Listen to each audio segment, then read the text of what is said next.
Generations come and generations go. What was once known as the greatest generation, the generation that won World War II, gave birth to the baby boomers, who in turn gave birth to the generation that I am currently covering, Generation X, the MTV generation. Tonight's event is hosted on none other than Music Television, a channel that defined a generation. Tonight, that very same channel will host a professional wrestling event that will define the sport for generations to come. It's the Brawl to end it all. Thanks for tuning in to another special episode of Tyler Vance Rants. I am your host, Tyler Vance himself. It is July 23rd, 1984. Tonight's event is held in the heart of downtown New York City, USA, in Madison Square Garden. Not only will it be broadcast across the Madison Square Garden network, but also aired on MTV, thus bringing the audience into the millions. Before we get into the ring and into the action, first we head backstage with Mean Gene Okerlund, who has the WWF World Heavyweight Champion with him, Hulk Hogan. And Hogan says that ever since winning that championship in the Garden, every day is like a day in paradise, brother. Hogan then takes an opportunity to focus on the amount and quality of wrestlers currently gunning for him in the WWF's top spot. And he takes a moment to say that it is an absolute honor to be in contention amongst such quality wrestlers. Some of those quality wrestlers may sometimes break the rules, and Hogan is not afraid of that. Why? Because with the fans behind him, Hulk Hogan simply cannot lose. And with thousands of people, man, with Hulkamania running wild and the electricity running through the pythons, what kind of chance would they have? Once we're inside the Garden itself and preparing for action inside the ring, both Gorilla Monsoon and Gene Okerlund greet us on commentary for the very first match. Sika of the Wild Samoans takes on Ron Shaw. Shaw tries to shove his opponent as soon as the bell rings, but only gets stared down as a result. Try not to crap yourself there, Ronnie. For some reason, Shaw has come into this match thinking that he's going to be able to have a stand-up fight with Sika. And he never learns from his mistakes, often hitting the Samoan and then getting brutalized in return. Ron even tries to headbutt Sika, but gets no response. There's nothing thicker in this world than a Samoan skull, or so I'm told. To emphasize my point, the Wild Samoan secures a victory with a headbutt. The New Zealand Nightmare, Tony Garea, takes on the Iron Sheik in singles competition next. And while the Iron Sheik and his manager, Ayatollah Blasi, make their way down to the ring, the American crowd begins their usual antagonistic chants of Tony Garea has the ability on any given night to beat anybody, Jim. Before transitioning to continuing. Here comes the chant of USA. I'd like to point out that neither Garea nor the Iron Sheik are American. Ayatollah Blasi is, so those USA chants must be directed towards him, which in turn means that the crowd is solidly behind the Iron Sheik. As the match begins, Tony Garea is actually able to body slam his opponent and gets a near fall following a sunset flip. The Iron Sheik seems to be having an off night because he then suffers an atomic drop before being placed into a very lengthy side headlock. A desperate chop from the Iron Sheik to Garea's neck secures him a moment's reprieve. However, an errant boot firmly secures control of the match back in Tony Garea's favor. A reversed Irish whip allows the Iron Sheik to secure a surprise win following a back suplex. Whew! I mean, he always had it in the bag. The WWF Intercontinental Championship is up for grabs next as Cowboy Bob Orton challenges Tito Santana for the gold, and the match has a time limit of 20 minutes. Santana starts the match off with things firmly in his control and frustrates Orton so much that he heads to the side area to gain a little bit of a reprieve and reassess the situation. Once back in the ring, Orton slows the pace of the match down, intentionally. And this is smart, considering that Tito Santana's entire arsenal is based on surprise, lightning-fast momentum. and with that taken away, the Cowboy has effectively crippled the champion's opportunities at success. After whipping the Intercontinental Champion into the corner, the challenger tries to spear the champion, but only meets steel instead. Tito Santana uses Bob Orton's mistake against him and actually takes it to the challenger.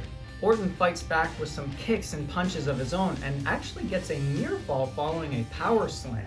Following a backbreaker and getting another near fall, Orton seems almost out of ideas, but he tries one last desperate measure. Bob Orton heads up to the top rope, but as he comes down, his rib cage meets Tito Santana's knees. Focusing on Orton's ribs, Santana uses his knees on the Cowboy's rib cage, but again only gets a near fall. Orton musters up the last of his strength to hit a back suplex on Santana, but again it's only a 2 count. Santana then reverses a standing suplex and rolls the Cowboy up for the pin, but it's only 2. Each competitor hits each other with rapid near falls. It's anyone's game at this point. Unbelievable maneuver on the part of Santana. There goes the bell. Wait a minute. No. Oh my gosh, I hate time limits. That's right. The bell rings, and so thus Tito Santana retains the Intercontinental Championship by default. Despite time being up, both Bob Orton and Tito Santana continue to go at it, and they are only separated by the referee. No. Let them go at it. We were robbed. Cowboy Bob Orton was robbed. Up next in one-on-one competition, Butcher Vachon takes on Bob Backlund. Just a little aside here, I think Vachon could probably be spending a little more time at the gym. Shut up, Gene. You're bald. As the match begins, Backlund gets sent into the corner and the Butcher drives his shoulder into the Boy Scout. Bob then reverses a second Irish whip and manages to actually lift the heft of the French Canadian before putting him in the cross-face chicken wing. Butcher Vachon is a strong man, but fight as he might and resist the pain, even he cannot stand up to it, and so thus he submits, giving Bob Backlund the victory. Taking us backstage now, Mean Gene Okerlund has the challenger for the upcoming WWF World Heavyweight Championship match, Greg the Hammer Valentine, who vows that he's going to put an end to Hulkamania with the figure 4 leg lock. The champion's response is immediate as we then hear from Hulk Hogan. When the Hulkster puts the hammer down, New York City, I'm gonna call the electric company. We want all the power shut off, man. Why would you shut off New York City's power grid to celebrate? Clearly this guy's chock full of brilliant ideas. We don't have to wait long for the WWF World Heavyweight Championship match, as it's next. Greg the Hammer Valentine makes his way down to the ring accompanied by his manager, Captain Albano, while Hulk Hogan, as he makes his way down to the ring, is accompanied by Eye of the Tiger by the band Survivor. And unlike the 20-minute time limit of the Intercontinental Championship match, this one has a time limit of 1 hour.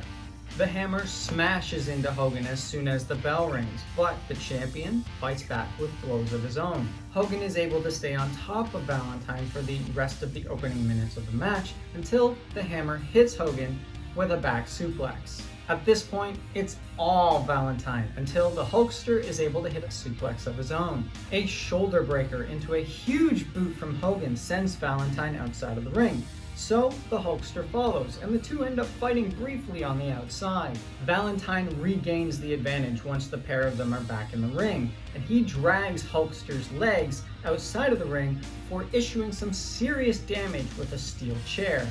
Figure 4 leg lock incoming. The Hammer drops an elbow onto Hogan, but only gets a 2 count. Going up again, this time Greg Valentine is caught by Hulk Hogan with a clothesline, thus securing the champion the 1-2-3 as he retains his WWF World Heavyweight Championship.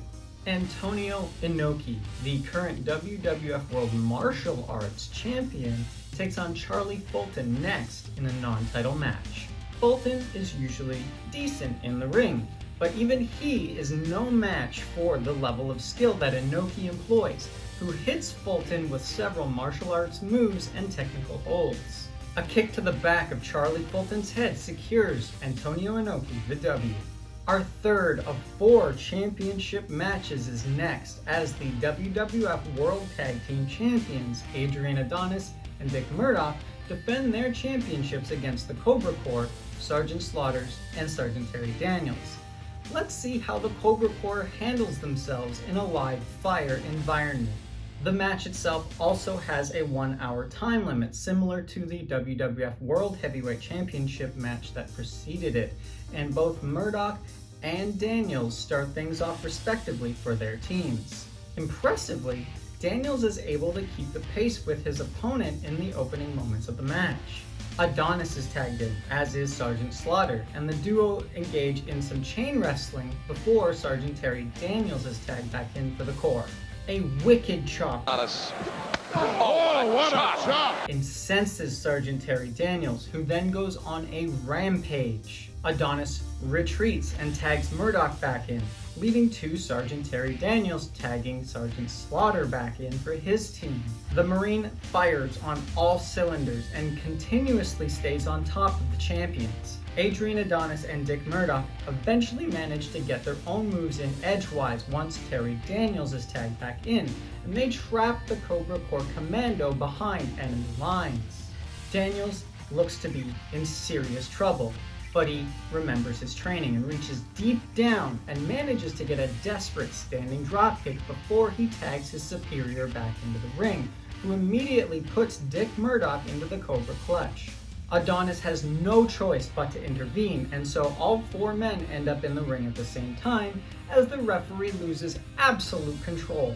All 4 men in the ring, bedlam, pandemonium, wide up with a bolo by Slaughter. Sergeant Terry Daniels is the most green out of all 4 competitors, and the WWF World Tag Team Champions know this, and so they double team him, and under intense duress and fire, they retain their championships. After the bell rings, that sore loser, Sergeant Slaughter, hits a double Slaughter cannon on the World Tag Team Champions. I want Sergeant Slaughter fined and suspended. Prior to the WWF Women's Championship, the manager of the champion, Captain Lou Albano, heads down to the ring, and he demands that everybody in the audience show their respect by standing and applauding the fabulous Moolah when she makes her way down to the ring. I'm gonna bring out the fabulous Moolah, and I want everybody to stand in here. I Well, I've stated many times, Gene, that has to be the greatest walking advertisement for birth control I've ever seen. Your name is Gorilla. Your parents hated you. Mean Gene Okerlund interviews Captain Lou Albano and the fabulous Moolah prior to the match. The captain and the women's champion have just finished strategizing and are ready to go.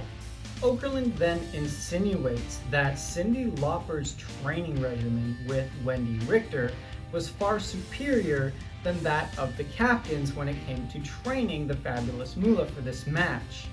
The captain then takes an opportunity to remind everybody that the fabulous Moolah is in fact unbeatable. She's unbeatable. I believe she cannot be defeated. As I said again, often imitated but never duplicated. This is it. Wendi Richter gets the opportunity of a lifetime as she faces off against WWF Women's Champion, the fabulous Moolah. Cyndi Lauper gets the opportunity to pay back Captain Lou Albano for all of the disparaging remarks that he's made towards her as well.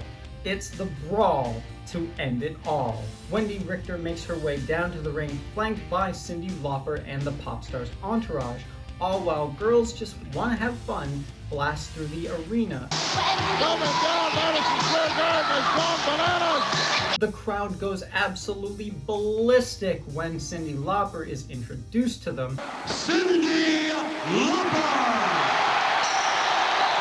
While Wendi Richter stands nearby as if she just failed the rehearsal for the Barbie movie. David Wolf, Cyndi Lauper's manager, is asked to provide guest commentary by Gene Okerlund while all the important people are announced. And you shut up, you punk! Dave Dog, you fabricated the biscuit! Yeah, shut up, David Wolf. You're a loser and you're a punk. Moolah starts the match off strong with several snapmares before throwing Richter through the ropes and down onto David Wolf's lap. Hey, that's the most action he'll ever see, am I right?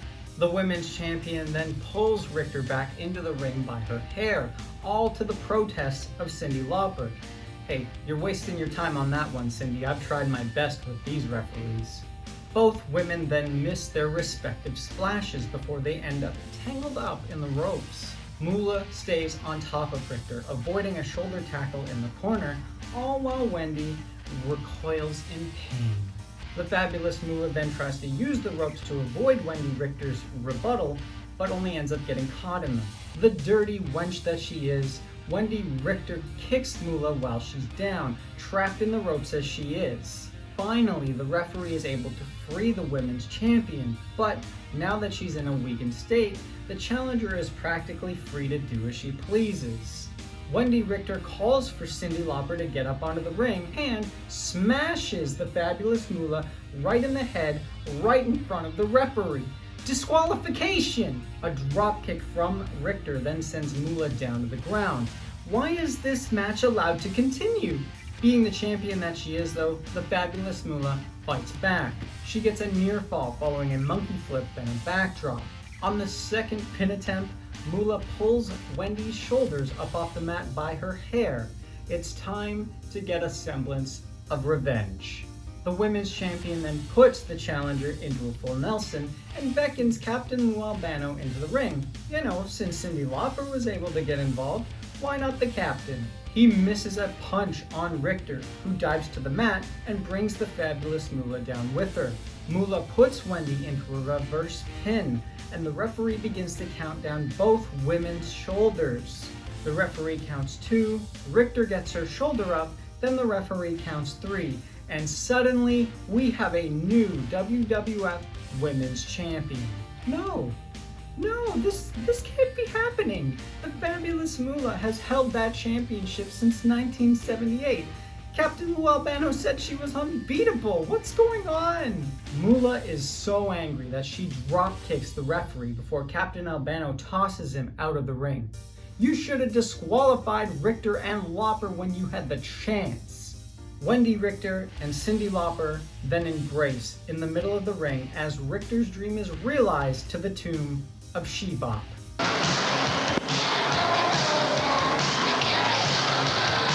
It's a celebration backstage. Mean Gene Okerlund is just one of the many people that want to speak to the new WWF Women's Champion and her manager, Cyndi Lauper. Now that Captain Lou Albano and the fabulous Moolah have been beaten, Cyndi Lauper says that she expects a public apology from Captain Albano. Keep dreaming, girl. Lauper then names Wendi Richter as a terrific symbol of the new woman. As the new woman says that she can't thank Lauper enough. Winning the women's championship is a dream come true for Wendi. And both she and Cyndi then talk to all the girls and women out there. Any woman can get what she wants. If she wants it bad enough, all she has to do is try hard. And believe in herself. A guy named Cal Rudman then enters the locker room along with David Wolf. And Cal says that Wendi Richter's win is going to make huge waves in the music world considering who managed her. Then that loser David grabs everyone's attention. These two ladies, I think, have proved that women don't belong in the kitchen getting pregnant. David, what the hell are you talking about? Sergeant Slaughter enters the locker room and tells Wendi Richter just how proud he is of her before lifting the tiny Cyndi Lauper up on his massive shoulders. The party gets even larger as the WWF World Heavyweight Champion then lets himself in, and he refers to Wendi Richter as, This is the Marilyn Monroe of the professional wrestling world, the real champion, Daddy. Captain Lou Albano is a good man, and he tries to enter the locker room and wish Wendi Richter the best of luck as well as offer his congratulations. Instead, he's punched in the face by that loser Hulk Hogan. Talk about unwarranted, hostile behavior. I want Hulk Hogan fined and suspended and the championship handed over to Greg the Hammer Valentine. Chief J Strongbow takes on Mr. Wonderful Paul Orndorff one-on-one next. And before the match even begins, the Chief tries to attack him before he's even able to take his robe off, thus making Paul Orndorff very angry. Once Orndorff is finally able to remove his robe, the Chief again just jumps him in the corner. He's not waiting any longer. Moments later, as the match begins properly, Chief Strongbow tries to put Mr. Wonderful into a sleeper, but the duo collide. This sends Chief J Strongbow over the top rope and down hard onto the concrete floor. Paul Orndorff then issues a bit of the Chief's own medicine back into him. Once Chief J Strongbow climbs back into the ring, Mr. Wonderful is all over him, and in moments a clothesline secures Paul Orndorff the 1-2-3. Another of the Wild Samoans sees action. This time it's Afa, and he's taking on Rene Goulet. Goulet reaches into his trunks and stuffs a foreign object into the glove that he likes to wear on his right hand before using it to his full advantage moments later against Afa. After recovering, Afa delivers a headbutt to the Frenchman, which sends Goulet flying up onto the top rope. Remember what I said about Samoan skulls? To get out of the precarious position that he finds himself in, Rene Goulet stomps on the bare feet of the Wild Samoan. The pair then spend some time going back and forth, which culminates in a Samoan drop from Afa, which sends Goulet back to France.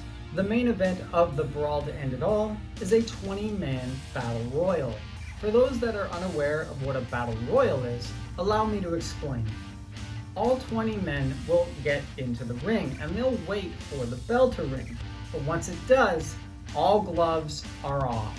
It's every man for himself, and the only way to win the match is to be the last man standing. The only way to be the last man standing is to throw everybody else over the top rope and have both of their feet touch the floor.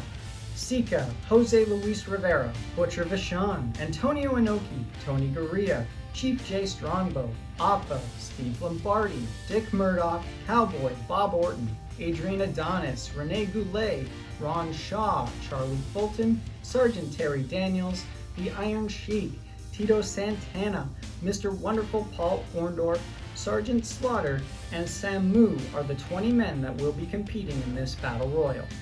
One by one, each man is eliminated until only 4 remain. Tony Garea, Ron Shaw, Rene Goulet, and the WWF World Martial Arts Champion, Antonio Inoki. Garea is unsurprisingly tossed over the top rope and eliminated before both Shaw and Goulet turn their attention, forming a temporary alliance, and focus on Inoki. Goulet accidentally hits Shaw and eliminates him. In the confusion, Inoki grabs Goulet and throws him over the rope and onto the floor to win the match. 23,416 people witnessed Wendi Richter usurp WWF Women's Champion, the Fabulous Moolah, and thus make history in Madison Square Garden on this day in 1984. Prior to this, whenever anyone talked about women's wrestling, they talked about the Fabulous Moolah.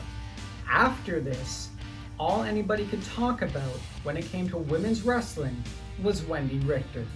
Thanks for tuning in to another special episode of Tyler Vance Rants. Don't forget to like the video, hit the bell, and subscribe so you never miss when a new episode is released. You can also follow me on social media, where there's plenty of fun wrestling business for you to check out there. As well, I would hope you share it with your family and friends. Please and thank you. That's it for me for now. So long. Backlund gets sent into the corner as the match begins, and the Butcher... After this, Hogan is able to stay on top of Valentine for the next duration of the minutes of the match. Shut up. What did I say? The referee counts 2. Goulet